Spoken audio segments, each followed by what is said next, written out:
नमस्ते प्यारे दोस्तों। सावन सोमवार के व्रत में इस कथा का मंत्र करना है जरूरी, वरना अधूरा रह जाता है आपका व्रत। यदि आप सावन में महादेव को खुश करने के लिए 16 व्रत श्रद्धापूर्वक आप पालन कर लिए तो जिंदगी में आप कभी भी असफल जिंदगी नहीं जिएंगे और आप जो भी चाह लें वह आपको अवश्य महादेव पूरा करेंगे। तो दोस्तों, इस वीडियो को थोड़ा ध्यान से देखिएगा। आज के बाद आपकी सभी कामना पूरा होने वाली है। चलिए शुरू करते हैं। आज सावन सोमवार का पहला व्रत है और इस व्रत करने से आपकी सभी मनोकामनाएं पूर्ण होती हैं और आपको अपार सुख की प्राप्ति होती है। सावन सोमवार के व्रत को करने वाले भक्तों के लिए इस कथा का पाठ करना अनिवार्य बताया गया है। मान्यता है कि सावन सोमवार के व्रत में कथा का पाठ किए बिना व्रत का पूर्ण फल नहीं प्राप्त होता है। यदि शिव पूजा, सोमवार को भगवान शिव की पूजा करनी चाहिए। इसमें शिवलिंग की अभिषेक, बेलपत्र और धातुरा का चढ़ावा, बिल्वपत्र का उपचार आदि शामिल अवश्य करें। मृत्युलोक में भ्रमण करने की इच्छा करके एक समय श्री भूतनाथ भगवान भोलेनाथ माता पार्वती के साथ मृत्युलोक में पधारे। भ्रमण करते करते दोनों विदर्भ देशांतर्गत अमरावती नाम की अति रमणीक नगरी में पहुंचे। अमरावती नगरी स्वर्ग के सदृश सभी प्रकार के सुखों से परिपूर्ण थी। उसमें वहां के महाराज द्वारा बनवाया हुआ अति रमणीक शिवजी का मंदिर भी था। भगवान शंकर भगवती पार्वती के साथ इस मंदिर में निवास करने लगे। एक समय माता पार्वती जी भगवान भोलेनाथ को प्रसन्न देखकर बोली, हे महाराज, आज तो हम दोनों चौसर खेलेंगे। शिवजी ने प्राणप्रिया की बात को मान लिया और चौसर खेलने लगे। उसी समय मंदिर का पुजारी ब्राह्मण मंदिर में पूजा करने आया।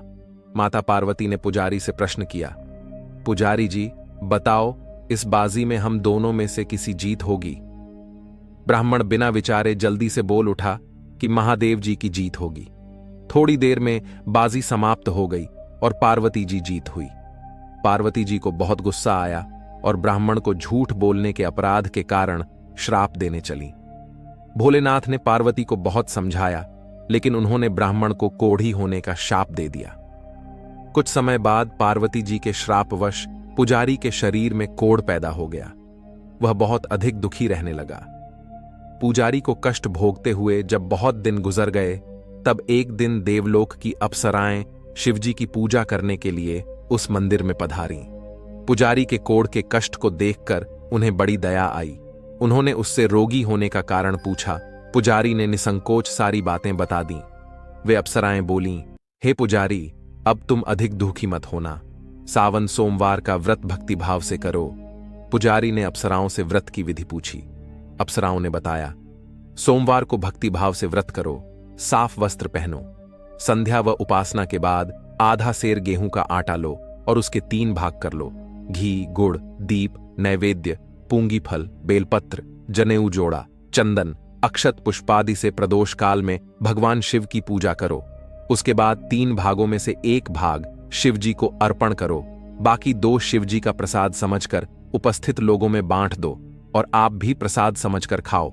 इस विधि से 16 सोमवार व्रत रखो। 17वें सोमवार को 5 सेर पवित्र गेहूं के आटे की बाटी बनाओ, उसमें घी और गुड़ मिलाकर चूरमा बनाओ। भगवान भोलेनाथ को भोग लगाकर उपस्थित भक्तों में बांट दो। इसके बाद कुटुंब सहित प्रसाद लो तो शिवजी की कृपा से उसकी सभी मनोकामनाएं पूरी हो जाती हैं। ऐसा कहकर अप्सराएं स्वर्ग को चली गईं। ब्राह्मण ने यथाविधि षोडश सोमवार व्रत किया तथा भगवान शिव की कृपा से रोग से मुक्ति पाकर आनंद से रहने लगा। कुछ दिन बाद शिवजी और पार्वती जी उस मंदिर में पुनः पधारे। ब्राह्मण को निरोग देखकर पार्वती जी ने ब्राह्मण से रोग से मुक्त होने का उपाय पूछा। ब्राह्मण ने 16 सोमवार व्रत कथा सुनाई। पार्वती जी बहुत प्रसन्न हुई।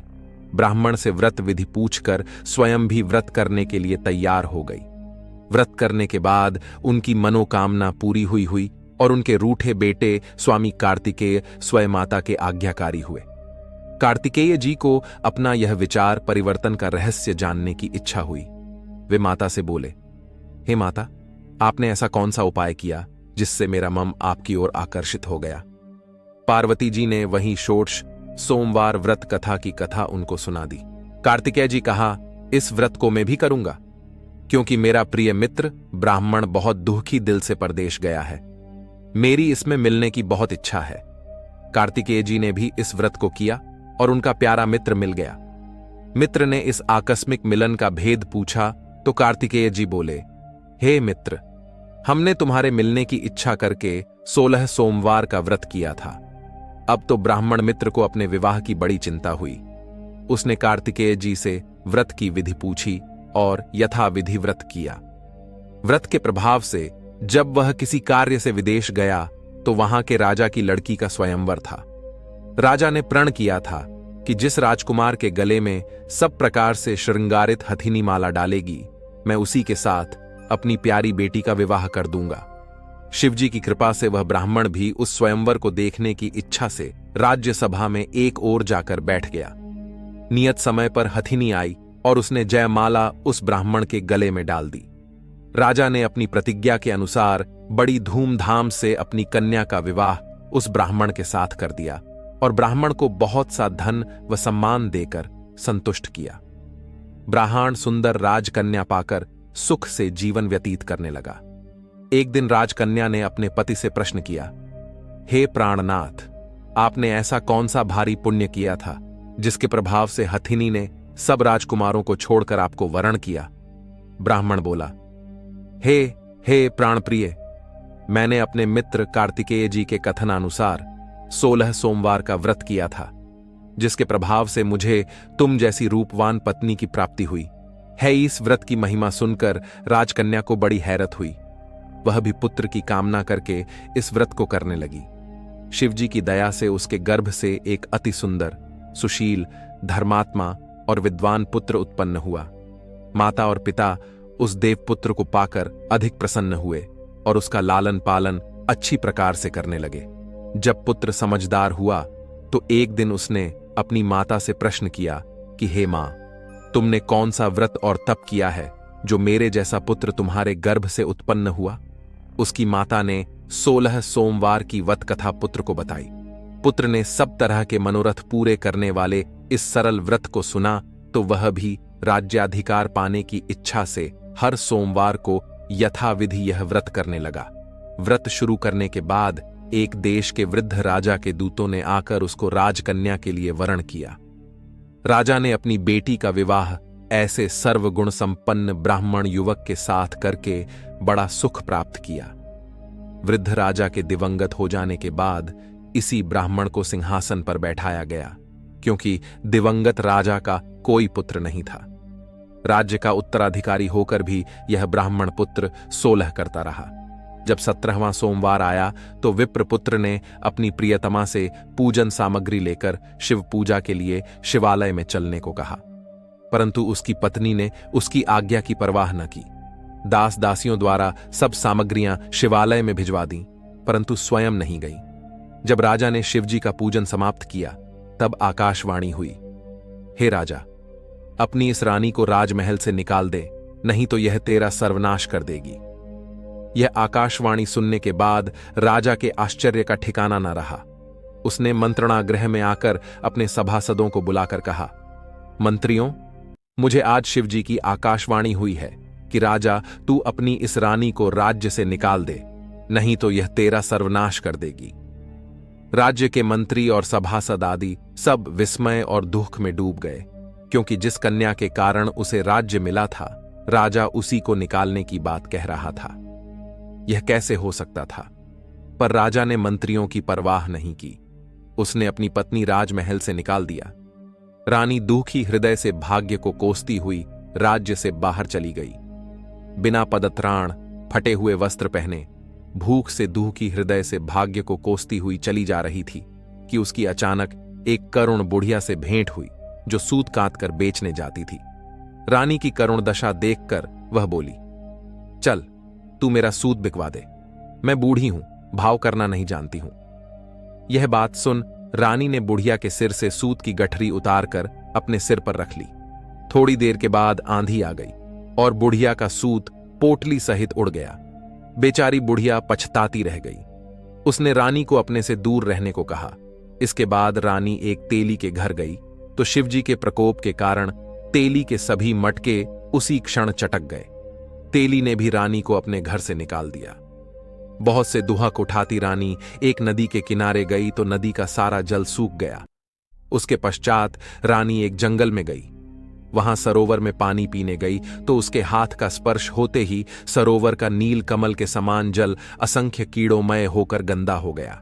रानी ने भाग्य पर दोषरोपण करते हुए उस जल को पीकर पेड़ की शीतल छाया में विश्राम करना चाहा, परंतु वह जिस पेड़ के नीचे विश्राम करती उस पेड़ के पत्ते तुरंत टूटकर गिर जाते थे। वन, सरोवर, जलाशय की ऐसी दशा देख गऊ चराते ग्वालों ने अपने गुस्साई जी से, जो उस जंगल में स्थित मंदिर में पुजारी थे, उनको यह बात बताई।